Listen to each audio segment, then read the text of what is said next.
in his news conference the day before yesterday, the one where he at least copped to the word mistakes, and having made some of them, President Bush again claimed, even jokingly, that he has been underestimated. In our fourth story in the countdown, no joke, unfortunately, earlier this evening when his Vice President Dick Cheney insisted that the Bush White House has not made any mistakes, only underestimated things. No miss.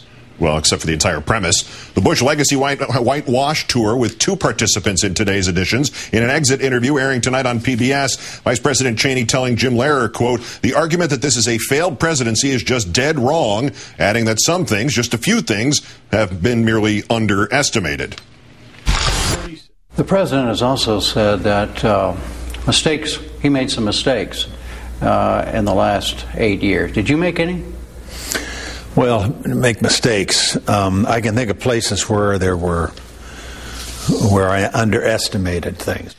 As for those underestimations, Mr. Cheney is not assuming responsibility for any of them. The economy's precipitous collapse, the fault of the rest of the entire world. The 9/11 attacks, the fault of previous presidents. No WMD in Iraq, the result of faulty intelligence. The reconstruction since, Saddam Hussein's fault for having beaten down the Iraqi people to the extent that they could not bounce back quickly.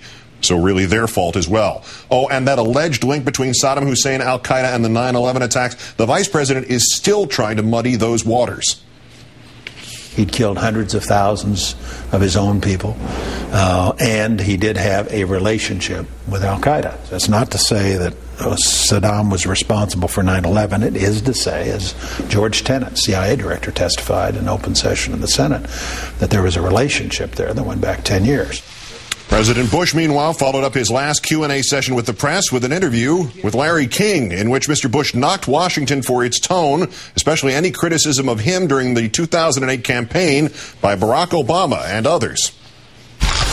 When you make big decisions and tough calls, you're going to get criticized. And, I during the course of this presidency, of course, I've been disappointed at times by the silly name-calling that goes on in Washington. It's really not necessary that it happened, but I've done my best, though, to make sure I didn't bring the presidency down to that level. Former White House Press Secretary Scott McClellan joins us now, author of What Happened Inside the Bush White House and the Washington Culture of Deception. Good evening, Scott. Welcome back. Good evening, Keith. Glad to be back. Two of the recurring themes in your book that the White House used propaganda to sell the war and that it took a permanent campaign approach to governing. Are we seeing both of these things in this sort of exit tour of interviews? Oh, I think absolutely. Nothing's really changed. What's really missing in this whole legacy tour or legacy project is candor. Candor about substance and policy mistakes that the president is not acknowledging. And there's a disconnect there between the public's view of his presidency and his own view and the vice president's view of this presidency. And the only way you even begin to close that disconnect is to openly and candidly acknowledge the substantive mistakes that were made or the policy mistakes that were made. But all we're seeing now is really a calculated effort to engage in a political marketing campaign to try to shape the legacy for the better. But you can't do that because unless you candidly acknowledge those mistakes, you're not going to get people to listen to some of the more notable policy achievements that are a good story to tell. Which is likelier from your vantage point and your experience with these men? Do the president and the vice president actually think that they didn't make any significant mistakes, or as it is with the pre-war intelligence, are they cherry-picking the information and sort of selling only what they want us to remember of this administration?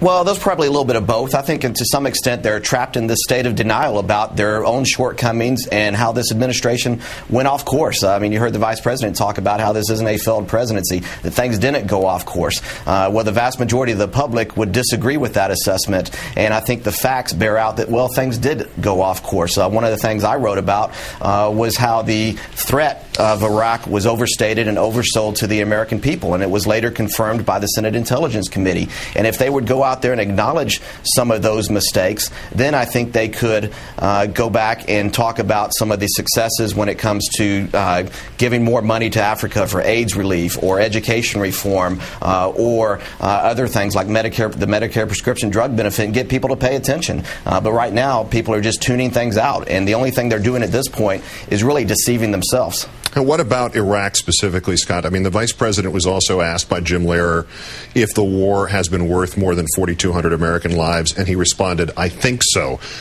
Is that an answer he's going to wish he could take back, or is part of the deal about being Dick Cheney means never having to say you're sorry? Yeah, I think that with the vice president, there's no reflecting, there's no second guessing, there's no looking back. And that's one of the things with the president, too.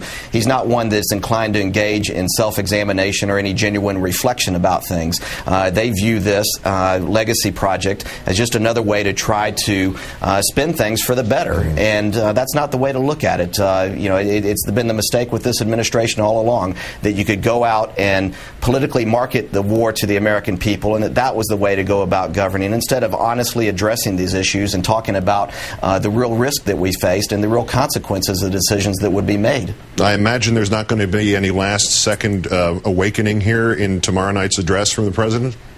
I do not expect that. I would hope that would happen someday, that maybe someday he can engage in some honest reflection and self-examination and come to grips with the reality of where things went wrong and what the real mistakes were in his presidency and accept responsibility for that. Right now, every mistake that he admits or acknowledges is just part of the tactic for selling his legacy and a way to just continue to try to spin that legacy for the better instead of acknowledging the real mistakes. Scott McClellan, author of What Happened, former White House press secretary. Once again, great thanks for joining us. Thank you, Keith.